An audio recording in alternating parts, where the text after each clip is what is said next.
नमस्ते। आज हम भारत के फेडरल स्ट्रक्चर के उस जटिल ब्लूप्रिंट को समझने वाले हैं जो ये तय करता है कि केंद्र सरकार और राज्यों के बीच रिश्ता कैसा होगा। ये वो ढांचा है जो हमारे देश की एकता और इतनी सारी विविधताओं को एक साथ जोड़ के रखता है। तो सबसे पहले ये समझते हैं कि ये संघवाद या फेडरलिज्म आखिर है क्या। देखिए, सीधे शब्दों में कहें तो भारत में कानून बनाने, उन्हें लागू करने और पैसों से जुड़ी ताकतें केंद्र और राज्यों के बीच बटी हुई हैं। पर यहाँ एक दिलचस्प बात है, हमारी न्यायपालिका यानी जुडिशरी एक ही है, इंटीग्रेटेड है, उसका बंटवारा नहीं हुआ है। आज का हमारा रोड मैप कुछ ऐसा रहेगा। हम बात करेंगे कानून बनाने की शक्ति की, फिर प्रशासनिक शक्तियों की, फिर वित्तीय संबंधों की, राज्यों के आपसी रिश्तों की, और आखिर में देखेंगे कि इन सब से मिलकर सहयोग और संतुलन का ये पूरा सिस्टम कैसे काम करता है। तो चलिए शुरू करते हैं पहले पॉइंट से, यानी विधायी शक्तियां, मतलब कानून बनाने की पावर। यह समझना बहुत जरूरी है कि किसके पास, कहां और किन मुद्दों पर कानून बनाने का अधिकार है। तो देखिए, पावर का यह जो बंटवारा है ये एरिया के हिसाब से भी होता है। संसद यानी पार्लियामेंट पूरे देश के लिए कानून बना सकती है, जबकि कोई भी राज्य विधानमंडल सिर्फ अपने राज्य की सीमाओं के अंदर ही कानून बना सकता है। और एक बहुत बड़ा फर्क यह है कि सिर्फ पार्लियामेंट ही भारत से बाहर रह रहे भारतीय नागरिकों या उनकी संपत्ति के लिए कानून बना सकती है। संविधान ने इस काम को बहुत आसान कर दिया है। उसने 3 लिस्ट बना दी हैं। पहली है संघ सूची, जिसमें रक्षा और विदेश मामले जैसे लगभग 98 विषय हैं, जिन पर सिर्फ केंद्र कानून बनाता है। दूसरी है राज्य सूची, जिसमें पुलिस और खेती जैसे 59 विषय हैं, जिन पर आमतौर पर राज्य सरकारें ही कानून बनाती हैं। और तीसरी है समवर्ती सूची, जिसमें शिक्षा और जंगल जैसे 52 विषय हैं, जिन पर केंद्र और राज्य दोनों कानून बना सकते हैं। और अगर कोई ऐसा विषय आ जाए जो इन तीनों में से किसी लिस्ट में नहीं है, तो उसे अविशिष्ट शक्ति माना जाता है और उस पर भी कानून बनाने का अधिकार सिर्फ और सिर्फ संसद के पास है। अब सवाल ये उठता है कि क्या ये बंटवारा पत्थर की लकीर है या इसमें भी कुछ लेकिन और अगर हैं? क्या कोई ऐसी स्थिति आ सकती है जब केंद्र राज्यों के अधिकार क्षेत्र में दखल दे सके?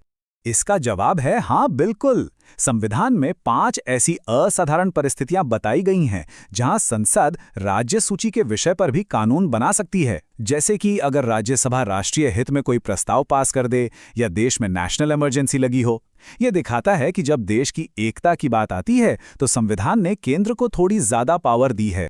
अच्छा, कानून तो बन गए, पर उन्हें जमीन पर लागू कौन करेगा? यहीं पर काम आती हैं प्रशासनिक शक्तियां।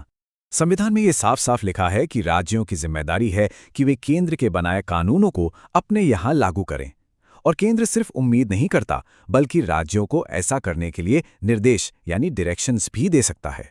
और अगर कोई राज्य सेंटर की बात नहीं मानता तो यह मामला बहुत सीरियस हो जाता है।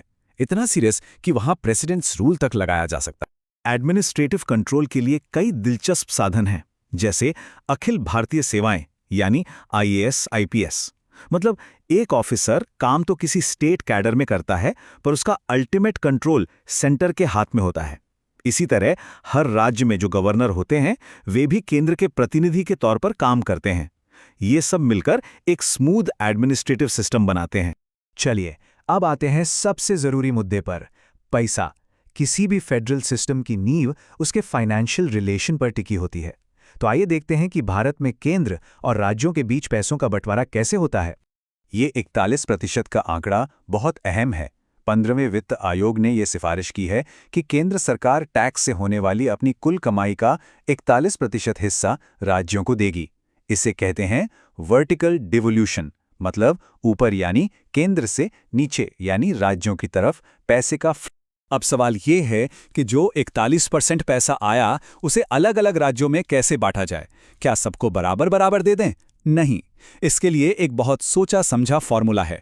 इसमें देखा जाता है कि किस राज्य की आय कितनी है, जनसंख्या कितनी है, क्षेत्रफल कितना है और यहाँ तक कि उन्होंने पर्यावरण को बचाने के लिए क्या काम किया है। मकसद ये है कि बंटवारा निष्पक्ष हो। उधार या कर्ज लेने की शक्तियों में भी साफ फर्क है।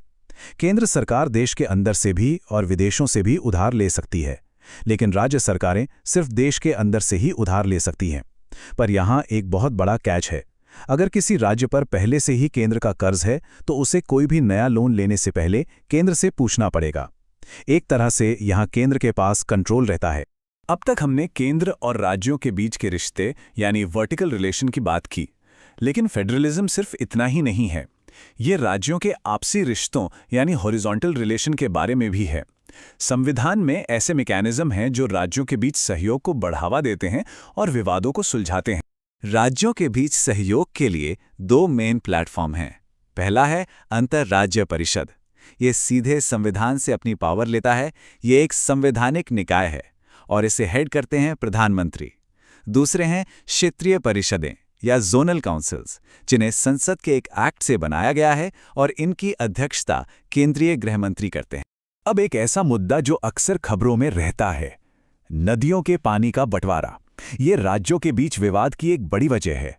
इसीलिए संविधान संसद को विशेष शक्ति देता है कि वो ऐसे विवादों को सुलझाने के लिए कानून बनाए और स्पेशल कोर्ट्स, जिन्हें ट्रिब्यूनल कहते हैं, बना सकती है। और यहाँ एक बहुत ही खास बात है, संसद ऐसे मामलों में सुप्रीम कोर्ट के अधिकार क्षेत्र को भी सीमित कर सकती है। तो हमने कानून बनाने की पावर देखी, उसे लागू करने की पावर देखी, पैसों का बंटवारा देखा और राज्यों के आपसी रिश्ते भी समझे। ये सब देखकर एक बात तो साफ हो जाती है कि भारतीय संघवाद सहयोग और संतुलन के बीच लगातार चलने वाला एक डायनामिक एक्ट है। इस बैलेंस को बनाए रखने में हमारी न्यायपालिका का बहुत बड़ा रोल रहा है।